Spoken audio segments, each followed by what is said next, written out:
One of the big ideas in the discipline of communication is that an audience deserves our attention. But even within that idea, there are lots of different directions that we could go with this. So today I want to talk to you about what would it look like, what does it mean to be audience centered? A speaker who's audience centered is allowing the audience to drive and direct the decisions that they make about their presentation. This could mean how they focus on the topic, how they talk about it, what sort of information they include, what arguments they present, how they present, the environment in which they present. It could influence almost every aspect of your presentation if you chose to be audience-centered. There are a couple reasons why we might choose to be audience-centered. And the first is, what's your purpose? Is your purpose to look really good? Is your purpose to influence other people? Is your purpose to sound really intelligent? I want you to think about, why are you giving the presentation that you're giving? If you're giving it for a class and your purpose for you is to get an A, that's okay. I'm not going to tell you that you shouldn't reach for that. But I want you to really step back and ask yourself, why are you doing this? What do you hope to achieve for yourself, for your audience?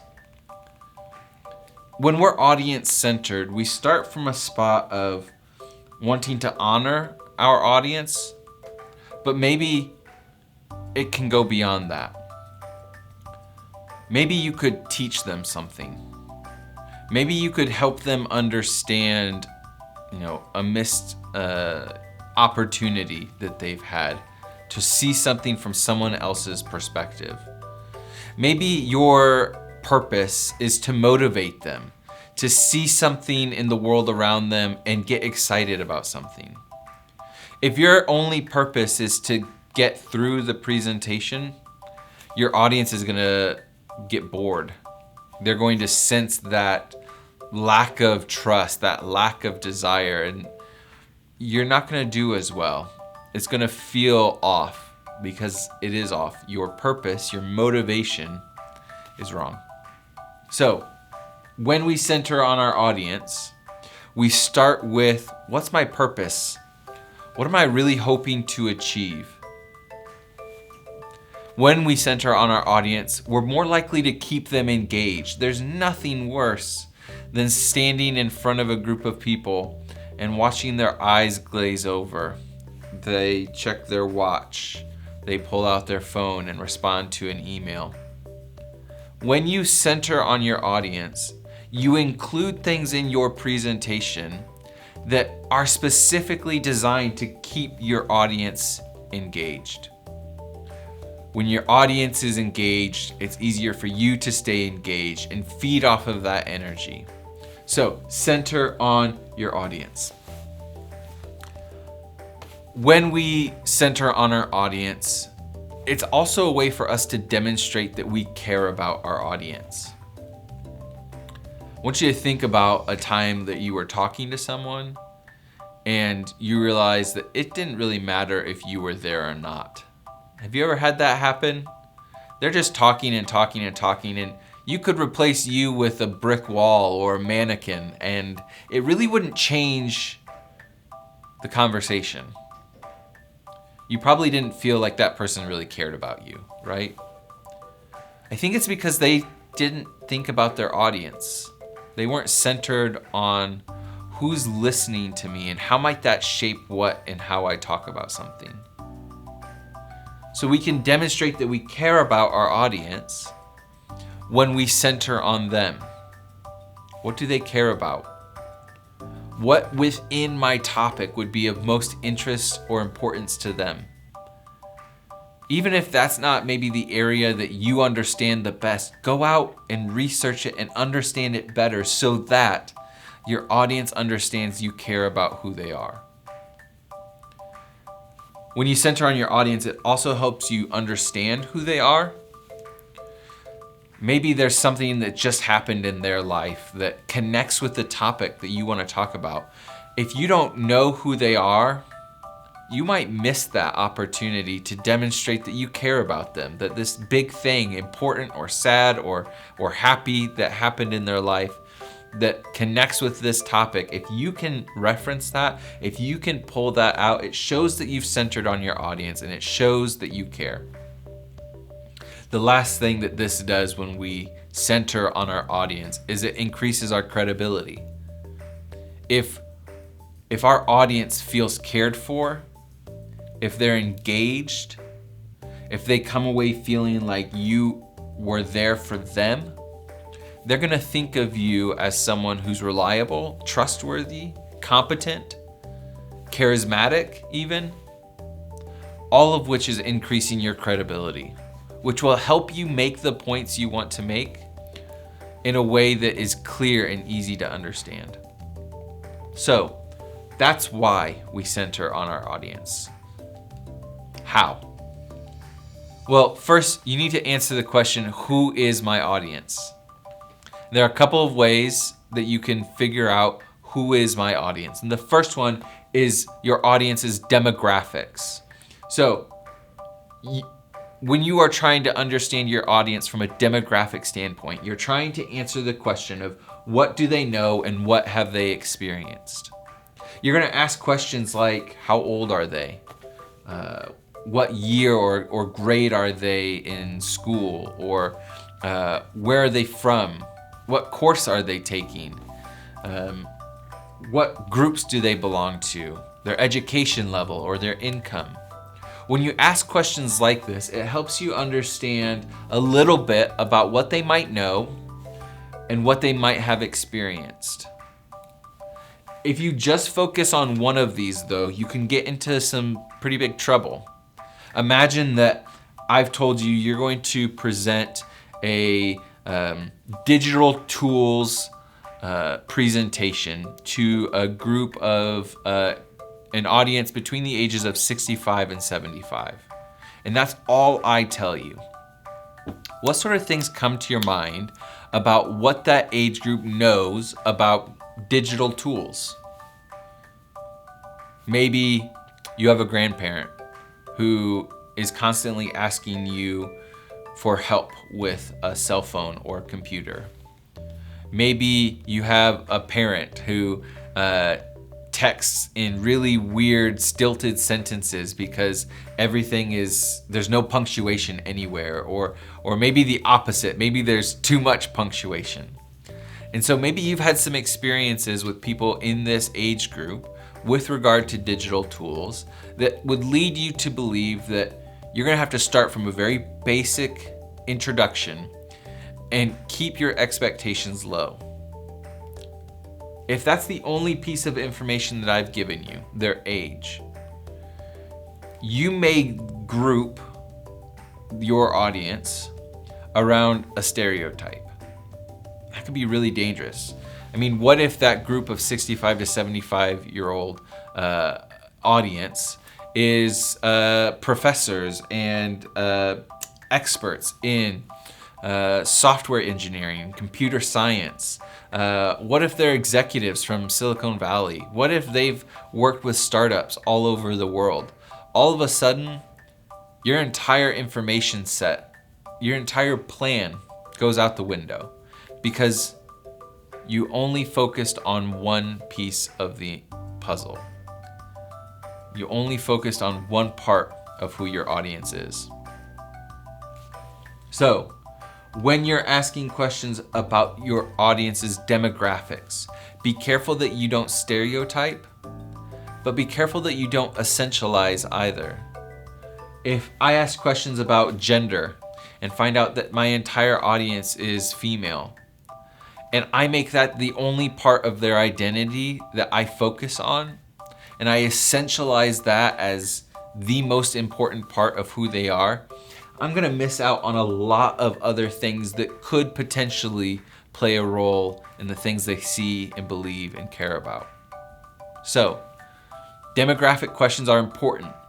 They help us understand what our audience might know and what our audience may have experienced.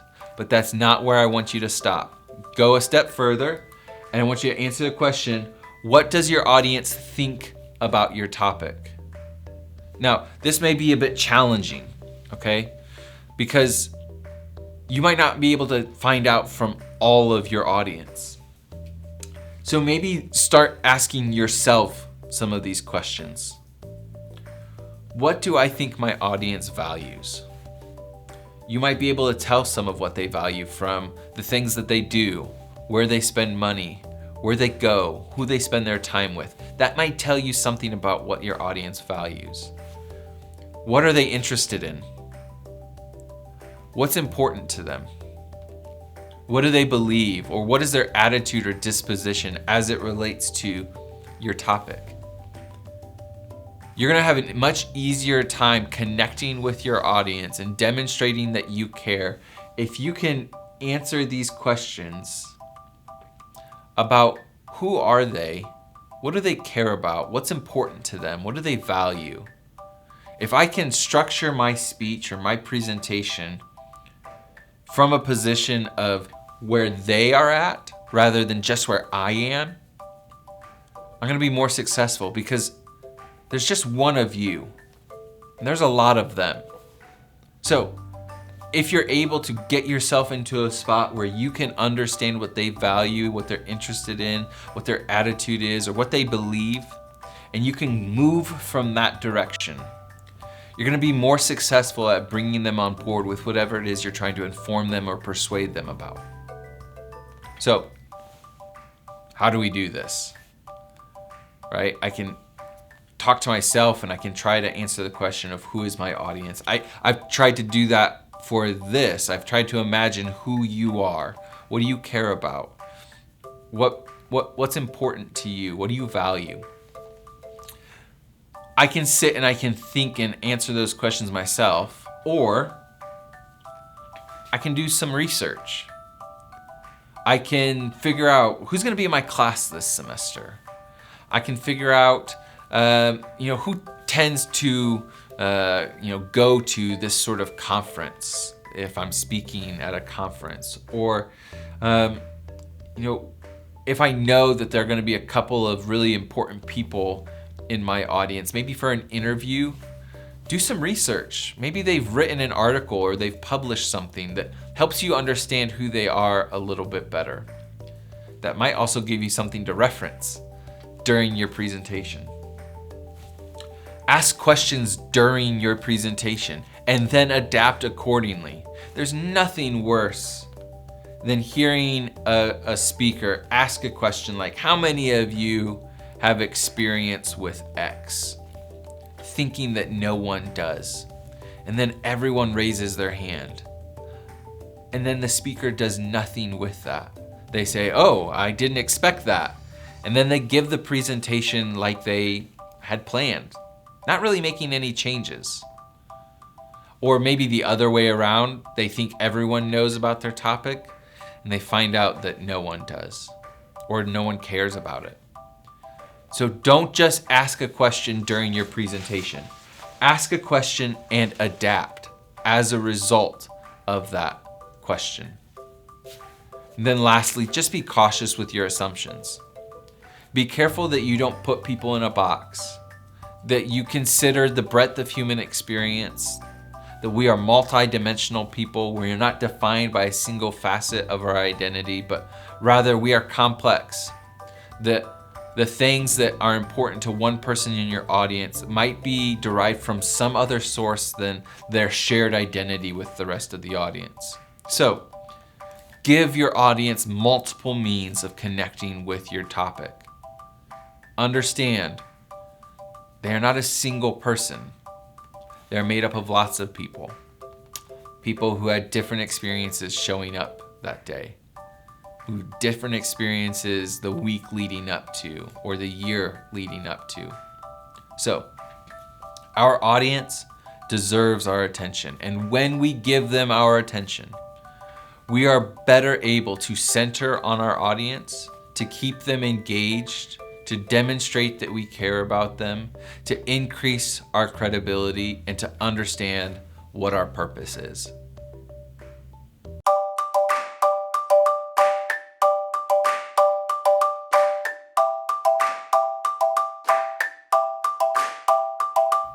Today we're going to talk about informative speaking.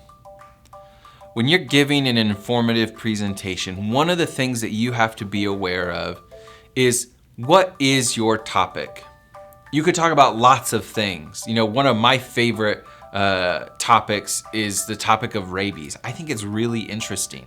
I could talk forever about rabies, but often in a presentation, we only have maybe a few minutes to get our information across. So it's important to focus in on a topic.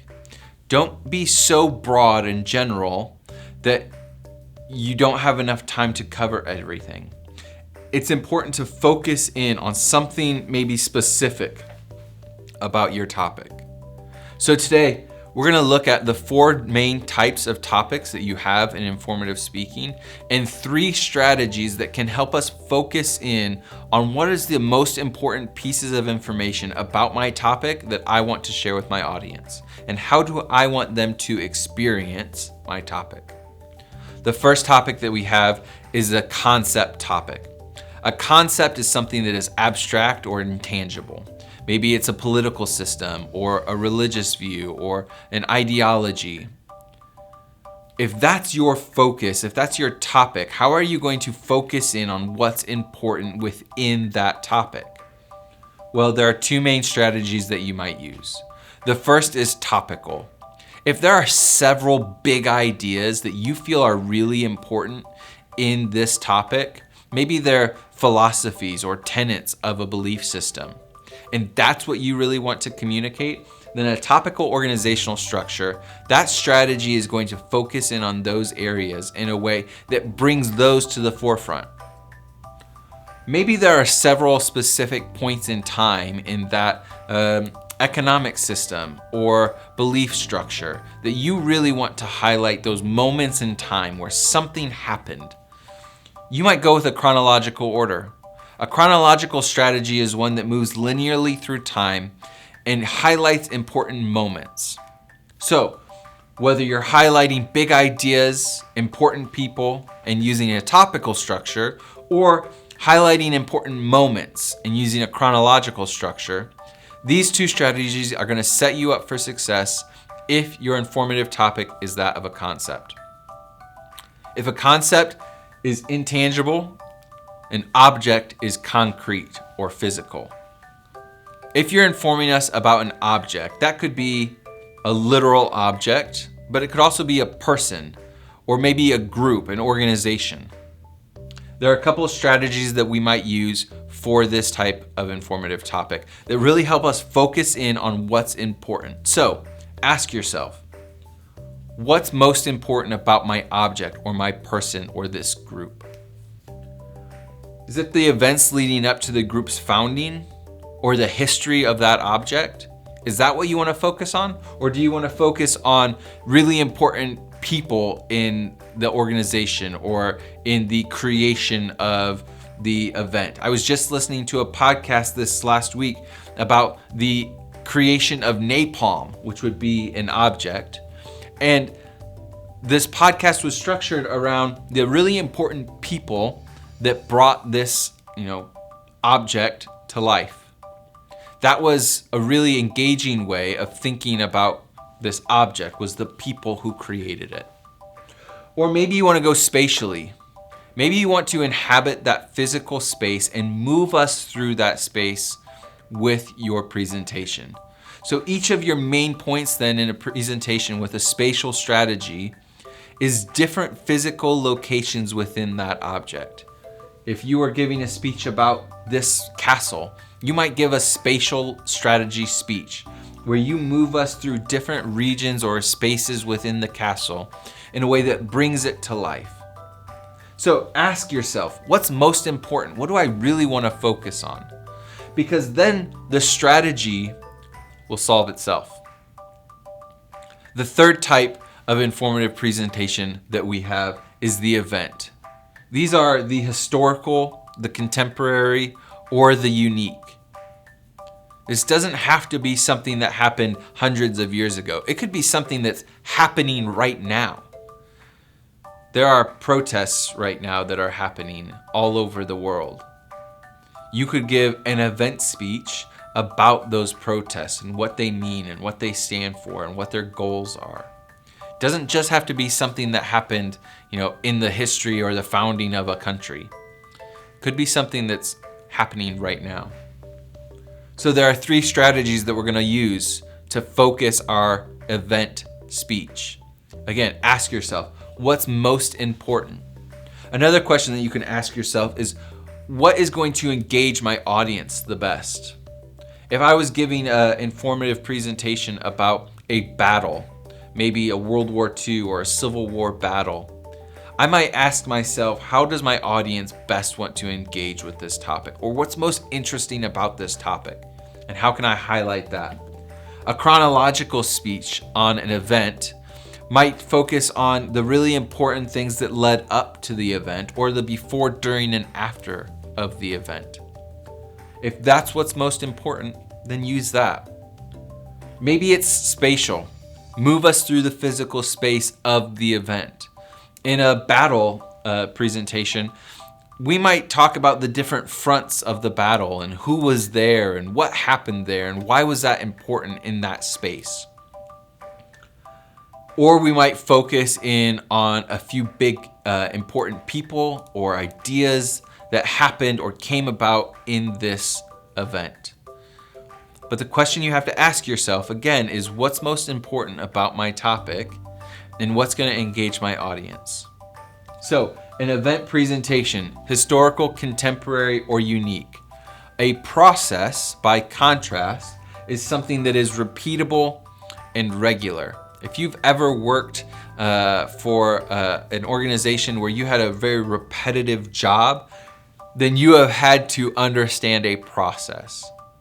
The process that you come to in order to put certain parts together in a certain way, or to clean a room in the most efficient way possible. That's a process. So, a couple ways we might tackle a process speech. We might use a chronological strategy. What are the steps that you need to take in order to complete that process the best? That's definitely a way we could go about informing us about a process or a procedure. But we could also use a topical structure. A topical strategy might say, what are the most important things to remember about this process? And let's introduce them in that order. If I was going to give you a recipe, I might center my speech, I might use a strategy that is topical, and here's one ingredient, and here's what you do with that ingredient, and here's another ingredient, and here's what you do with that ingredient, and here's the last ingredient, and here's what you do with that. If that fits with your informative process that you are telling us about, then use that strategy. The most important question to ask yourself when you are giving an informative presentation: what is my topic? And how am I going to focus in on that topic in the amount of time that I have, in a way that is interesting, engaging, and informative?